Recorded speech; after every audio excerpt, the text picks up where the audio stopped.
Good morning. I will be reading Genesis 32, verses 22 through 29. And he arose that night and took his own 2 wives, his 2 female servants, and his 11 sons, and crossed over the ford of Jabbok. He took them, sent them over the brook, and sent over what he had. Then Jacob was left alone, and a man wrestled with him until the break of day. Now when he saw that he did not prevail against him, he touched the socket of his hip, and the socket of his hip was out of joint as he wrestled with him. And he said, "Let me go, for the day breaks." But he said, "I will not let you go unless you bless me." So he said to him, "What is your name?" He said, "Jacob." And he said, "Your name shall no longer be called Jacob, but Israel. For you have struggled with God and with men and have prevailed." Then Jacob asked, saying, "Tell me your name, I pray." And he said, "Why is that you ask about my name?" And he said, "Bless him there."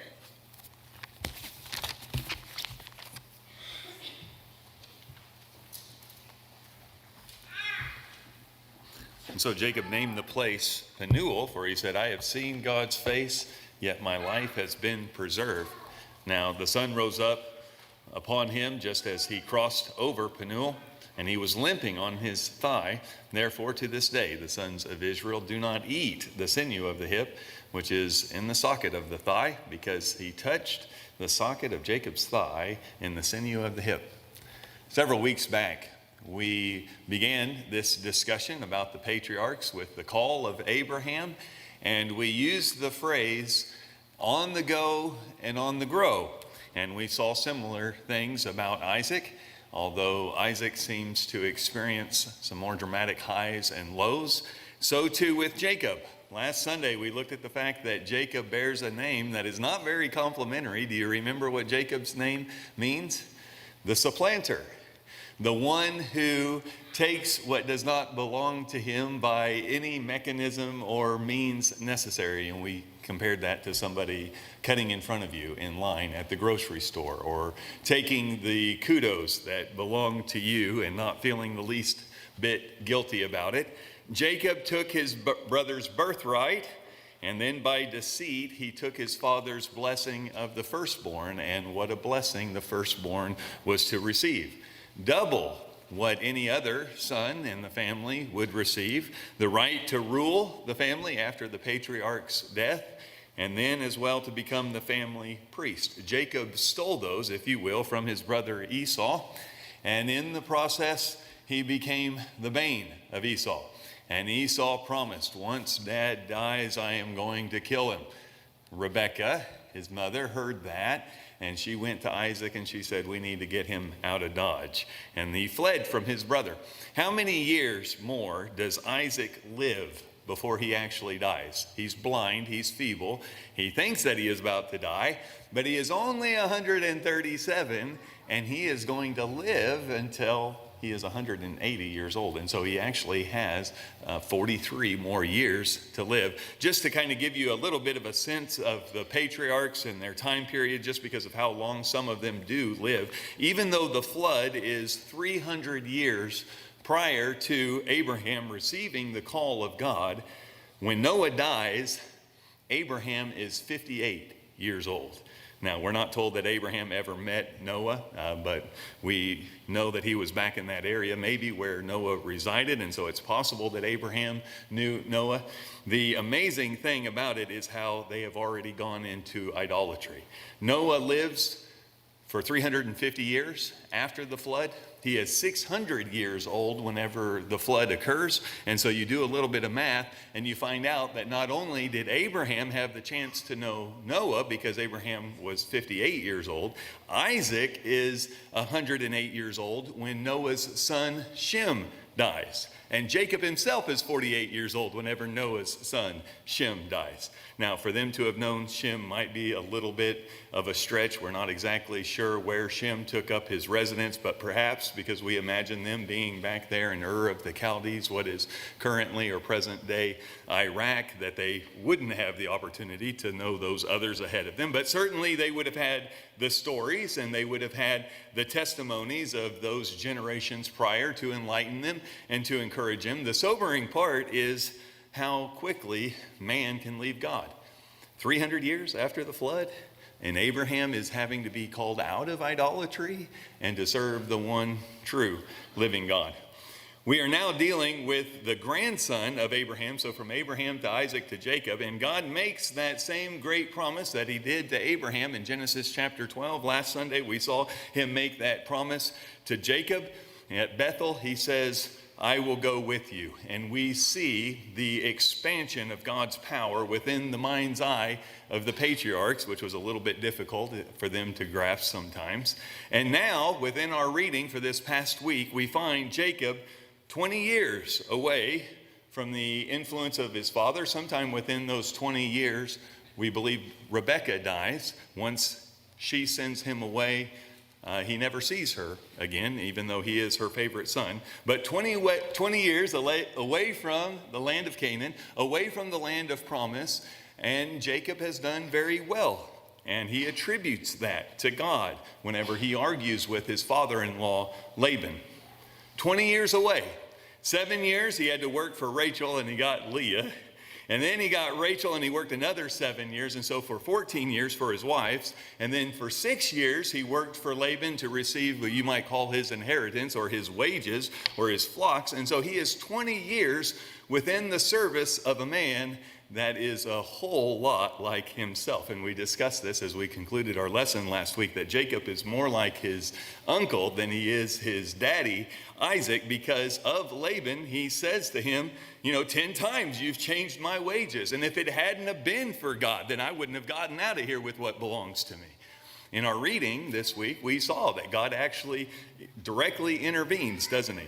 Remember the occasion where Jacob is told by God, it's time for you to go home. It's time for you to return to the land of your birth. And Jacob is afraid to tell Laban that he is leaving. And we aren't privy to everything that is going on. And so probably at the first glance of reading this, we might think maybe he's paranoid.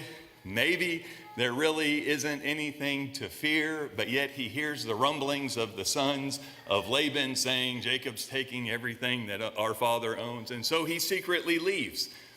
And secretly, as they are leaving, his favorite wife, Rachel, steals her father's home idols, the teraphim, the household gods. And if you want to know what is going on there, I don't have time this morning to go into all of that again, but I have had a lesson called What is a Teraphim that you can look up online and to see. She doesn't tell anybody else about it, but that's all the excuse that Laban needs to get on his high horse and to ride after them. And so Jacob and his crew have fled. But let me just pose a question to you right here.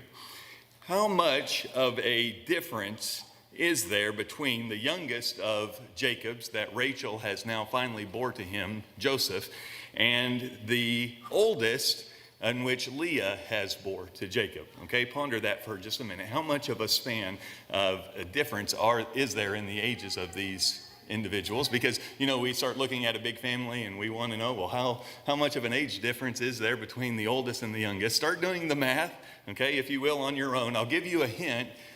Jacob is 6 years old whenever they leave to go back to the land of Canaan. And so maybe that'll help you kind of work a few things out. But anyway, as Laban approaches, then God intervenes. He knows Laban's heart. And even from the things that Laban says to Jacob, he says, these are my daughters. That's what he tells him. He said, those are my flocks. That's what he says to them. Those are my children. As he looks out over all the things that Jacob possesses, Laban, I believe, if God had not intervened and said, you be very careful what you say to this boy. And by the way, He is not a boy. Do you remember at Bethel how old he was whenever he left? He was 77. He's now 97. He's not a boy, but he says to Laban, don't you say anything good or ill. And Laban even recounts that to Jacob. He says, your God has intervened and caused me to hold back. Those are my children. Those are my sons and daughters. Those are my flocks. And I believe that Laban had every intention of dispossessing Jacob. And so Jacob turns to him and he says, I know that you have treated me wrong all along. I know what was in your heart for the past 20 years, that I served you, and you still would have left me without if it hadn't have been for God. And Laban backs off, and they make this agreement, and they walk away basically at peace with one another. Is Laban justified? No, and that's why I say that he's more like the supplanter than what Isaac ever was, and that Jacob is more like his uncle. Is Jacob growing? Abraham grew, and yet he still made mistakes. We're going to see Jacob is still going to make mistakes. He's still going to do some things that he really ought not to do as being a great patriarch. But is he growing? And my answer to that is yes, I think that he is growing. And I think within the name change that happens here as we get into the particulars of the lesson for today is vital for us to understand that God thinks that Jacob is growing. Whenever Jacob defends his industry to Laban and he says, it wasn't because of you or because of my hard work that I have received this, but it is because of the hand of God that I have all of my possessions. Jacob has just made a profound statement of faith. He is about to face another challenge, and we'll get into that. Let me ask you again. What's the oldest boy in age difference from the youngest boy at this current time? Benjamin is not yet born, okay? There can be at most 6 years and 3 month difference between Reuben and Joseph. Now, whenever I see those boys later on taking Joseph and casting him into the well and selling him to the Midianites, I visualize them as being much older than Joseph. The oldest one is only 6 years and 3 months if we have a normal gestation period, and I won't go into all of that, but that's as old as Reuben can be. And then you have Simeon and Levi and all the rest that you have to pack into those years because he worked 7 years for Rachel, okay? And Joseph is already born by the time that he wants to leave after the second 7 years, okay? But what I am saying is that you have to pack into those 6.25 years, 11 boys and a girl. You do your math on your own, see if I'm right. But what I am saying is Joseph at age 17 is only 6.25 years younger than the oldest one, Reuben, and then only 5 years and so much from Simeon. There's not a vast difference between the ages of these boys. 11 sons and a daughter is how Jacob is about to enter into the promised land, and yet he faces his brother that he still fears, Esau. And so as Jacob comes into the land and he has finally set that whole ordeal with Laban behind him, he looks at all of his possessions and he thinks, I am in for a whooping. I'm going back because God has directed me to go back. And we need to understand that he is walking back in faith into the very face of danger. God has said it's time for you to return back to the land of your birth, but in the process, it is not without some qualms and fears. And in fact, Jacob says, I got to divide up my possessions into 2 great parties. That way, if Esau comes and wipes out part of them, I'll still have something left over. And he begins to establish a parade of his possessions of 200 goats and of 20 rams, of 200 sheep and 20 male sheep, of camels, of cows and mules, and each party is separated by the other, and the servants that are sent out, that he sent out, come back and they say, Esau's on his way, and he has 400 men with him. And Jacob visualizes annihilation. Now, on the go, but on the grow, Jacob doesn't always make the best of decisions, but at this particular moment in his life, he knows what God has told him, and yet he still fears his brother. He knows within his heart of hearts that God has blessed him, but he knows now what he faces physically, and the possibilities are very strong that he is about to lose everything that he possesses, and the ones that are the most dear to him at the hands of his brother, and rightfully so. Jacob is deserving of his brother's wrath and scorn. Now, you can look at this 2 ways. He's a scaredy cat, he's a coward, or he is a realist. And he knows that Esau is justified. And if that's the way he is looking at it, then he has actually matured and grown, because he's not simply thinking about himself, he's thinking about his brother. And so on this particular occasion, he sets all those presents out to go to Esau so that he will be somewhat assuaged or convinced that Jacob is coming with his men and not meaning any harm. That's all going to transpire. But on the night before this big event, he sets all of his family on the other side of the waterway Jabbok, and he alone stays back. Is he just needing some time for meditation? I guarantee you, if you have 12 children within the house, you are looking for some alone time. Or is that what it is? Or is he really afraid and he is saying, I am the most important one here and I have got to survive this ordeal and everyone else is expendable? I don't know, but it really doesn't look good, does it? Usually you think about a leader leading from the front, right? Not leading from behind, but Jacob thinks that this is a good idea. But in the process of being on this side of the water, which is kind of like getting in on the castle and drawing up the bridge and being on this side of the moat, Jacob on that side of the water begins to wrestle with what the Bible first describes as a man, but then we later learn is an angel who represents God. And he wrestles with him until daybreak, and the angel pops his hip to where it is injured from then on, and the angel says, turn me loose. And Jacob says, I'll not turn you loose until you bless me first. And the angel says, what is your name? And Jacob says, my name is Jacob. And the angel would have immediately connotated that with the supplanter, the one who takes by deception that which is by rights belonging to another, the deceiver. And he says to him, no longer will you be called Jacob, but you will be called Israel. El in Hebrew means God. Sarah or Israi means to contend or to wrestle with. And so I have on this next slide, if you would be close to God like Jacob, wrestle with him. And I hope that's not too irreverent. And all I am meaning by putting that up there is to encourage you in looking closely at the things that you study. Because if you would be close to God like Jacob, wrestle with him, to me connotates this idea of taking those things God has told me and making it real. That's what Jacob is dealing with on this night. And so far, every action shows that it is so real that I am scared to death. Would you call that a lack of confidence? I would. And in fact, his very nature and the way that he is going about dividing in half and then sending these presents ahead of him is one of submission. And whenever he finally meets Esau, he bows down to him 7 times, which is the epitome of saying, I am your servant, I am at your disposal. But nonetheless, right now, God is trying to encourage him and to lift him up. You would think of all nights to get a good night's rest, that this would be an important one. You know what it's like to not get any sleep whenever you have a day full of challenges and you're not feeling very well. Here, God directly intervenes with Jacob's rest, wrestles with him all night, changes his name from the supplanter to one who wrestles with God and man and prevails. Now, at first, you might think, well, I'm not sure. That's a big difference from the one who supplants by deception and gets what doesn't belong to him to one who wrestles and has a strong enough hold of God that God has to bless him. But there's a vast difference between the two. One, Jacob is getting it by himself. In the other, he is begging God for it. Do you see the difference?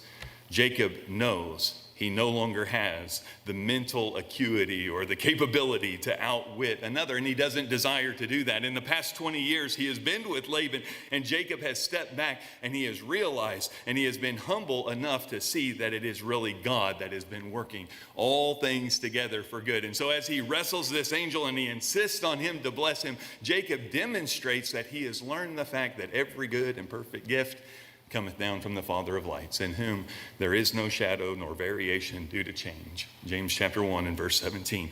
And he acknowledges, I am not getting out of this. I am not surviving this without your help, God. I am doing what you have asked me to do, but I really need you to stand in the gap and to help me out. Now, the reason I say that I think this is the entire approach to Jacob is because whenever morning comes and after he receives the blessing, and though he is limping, handicapped, not well rested, where does he put himself that day? ahead of even Leah. There's Leah, there are the two handmaids and their son, and then there's Rachel there in the back with his favorite son, Joseph. And Jacob, after wrestling with God that night, crosses over the river Jabbok, which he renames Penuel because he says, I have seen the face of God and I have not been slain. And he crosses and he goes in front of his family. That's an improvement, isn't it? And I believe that that's what God intended for Jacob to do, because now what is Jacob doing? The supplanter would have stayed in the back. The supplanter would have grabbed the heel of. The supplanter would have said by hook or by crook, I'm getting out of this alive, and who cares about you, redhead? That's what the supplanter would have said. But now Israel, limping, though he is, looking less than a man than what he did, steps in front of his family and he takes responsibility. Israel, one who wrestles with God and prevails. The name, not simply of Jacob, but the name of God's people, our name, for we are the true Jews, the true Israel, circumcised not of the flesh, but of the heart, setting aside selfish passions, setting aside desires, setting aside what we want in life, setting aside our mental acuity and wit, setting it all aside to do God's will, even in the face of greatest dangers, wrestling with God because we don't always understand what he has in store for us, but saying, not my will, but thy will be done. Not my will, the supplanter, but thy will. Now, that doesn't mean we don't struggle. I believe that's the whole point of Israel and his name being changed. To struggle with God, to question God is not right or wrong, because if in the middle of my dilemmas that are in my life, my health, my family, my nation, I go to God and I say, God, I don't understand why this is happening like it is. I don't comprehend how your will is being accomplished, the direction that we're taking, the loved ones that I have lost, the ones that I see hurting, but I leave it to you, God. I wrestle with God and then I leave it to him. It's not wrong to question God as long as I go to him with my questions.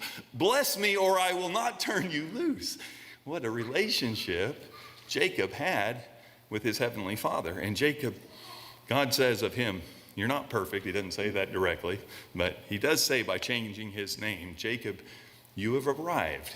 You know from whence you come and whose you are. And you know that your place in all of this is to be obedient to what I ask you to do. Without question, well, on the go and on the grow. And that's what God does with us. And that's why I think these words are recorded for us about the patriarchs. We started off by saying quite often the patriarchs are glorified to the point where they're almost not even human. They're superheroes, and that's just not who they were. They were human like you and I, and they struggled. But in looking at them, we can see that how they grew, what it was that changed in their demeanor and their outlook on life, and how it was that their hearts became more focused and to be encouraged. Is it happening more quickly? With Abraham, with Isaac, to Jacob, we get to the grandson or the great-grandson of Abraham, Joseph, and at the age 17, this boy has faith. At age 17, this boy knows from whence he comes and whose he is. And I think that's why we have the account of Joseph being so extensive, almost like his forefather Abraham. We have such a long account of him within the book of Genesis. We have Joseph declared to us in such a way because as a young person, there is much strength from the example of Joseph. And you think as you read this, how did he get there? What was it in Joseph's life that declared to him such a strong faith in God? Was it in his upbringing? Because I start to look at his upbringing, and yes, his daddy was growing, but even at the age of 97, he's putting his whole family on the other side of the river. And I've got to wonder about Dad at age 6 putting me out there for Uncle Esau. That's almost like putting bait on a stick, isn't it? But somehow, some way, God infuses these patriarchs who pass it down to the next generation. And isn't that what we wish for our children? That the next generation would be even stronger within the Lord to build upon those things that we know. Now we do that with our technology, with our education. We expect the next generation to be more advanced. We hope for them better things, if not in the area of wealth, then in the area of medical advances or peace. How much more then in a relationship with God? It must be done. but it takes passing down our faith to them. And for all that mystery that seems to be there in what these young men were told as they begin to grow in the Lord, somehow something is happening within the life of Joseph. Is it God's direct intervention? Well, there is something within Joseph's heart that responds like he did. With Abraham, he waited until he was 75, and he didn't really bring about descendants until he was 100. But here with Joseph, it appears that from a young age, before he even walks away from his parents' house, Joseph is in a relationship with his heavenly Father that just flourishes. But that took decades, that took years to find a son, a grandson, a great-grandson living the dream of Abraham, the prophecies that God had given him, and establishing and saving a people for God, Israel. And if you don't think that Joseph struggled, go back and read Genesis chapter 36 through 41, and look at Joseph with new eyes. This is the culmination of decades of God working within the patriarchs, with his great-granddaddy, with his grandpa, with his dad, developing and growing. And as a young person especially, you look at these things and you can ask yourself, would I have been like Joseph? Or why not? Will my faith be stronger than my father's? Whenever my time comes to face life's trials, will I be Israel? Will I wrestle with life's dilemmas, yet hang on to God for dear life? Will I wrestle with all those dilemmas that I have and that are way too hard for us to understand, and yet still say, bless me, Father, walk with me? In our hymn books, I believe it's number 334, is the song, "'Tis Midnight on Olive Brow." Jacob's facing what he believes to be certain death. And yet God has told him to be there. God has told him to return home. Look at this second verse. "'Tis midnight, and from all removed, the Savior wrestles lone with fears. Even that disciple whom he loved, heed not his master's grief and tears." And I see shades of Jesus within the dilemma of Jacob and what he faced for the sake of God's people. Jacob had to suffer what he was suffering and to come through it with a confident faith in God in order to return to his homeland, to be the kind of patriarch that would raise eventually 12 sons and a daughter in the ways of God, so much so that they would stay together, the 12 tribes of Israel, and become the conquerors of the promised land of Canaan, 400 years removed, where God said to Abraham, in that time your descendants are going to finally conquer the land. 400 years later, now as a nation on the go and on the grow, they're trusting promises passed down from one generation to the next. The supplanter becoming the wrestler with God and men, and prevails. How is your spiritual life? You know, once in a while I can get a little bit nostalgic, especially whenever the birthdays come and go, and I begin to get more gray and my children are growing up on me, and I think, 46? Oh man, that means 28 years ago I graduated from high school? Is that me in the mirror? And then I wonder, have I actually grown? Have I actually matured? Am I still that same adolescent? Because you know, it didn't take me long in my teen years to find out that not all adults are adults. Do I need to say that one again? I had those who I was supposed to be looking up to, whether it was a high school teacher or somebody else that was supposed to be an adult within my life, and I would look at the things that they were doing and I thought, oh, that ain't right. Not all adults are adults in their action. Not all people who are to be mature are mature. And I could use that as an excuse as a young person and say, well, if they are not going to toe the line, then why should I? Or I can say, I'll be better. I'll do my best. I'll try harder. I want to pass on to my children a legacy that grows in their life so much more that they mature and they bless the next generation, because that's what the gospel is it not? Paul said to his son in the faith, Timothy, you take those things which you have heard me say before many witnesses, and you teach it to faithful men who will be able to teach it to others also. 4 generations, from Paul to Timothy, to faithful men, to others also, teaching of the gospel. It doesn't happen by accident. And so, wrestle with God, ask him your questions, cross the river, and bring your family into the Lord as we stand and as we sing.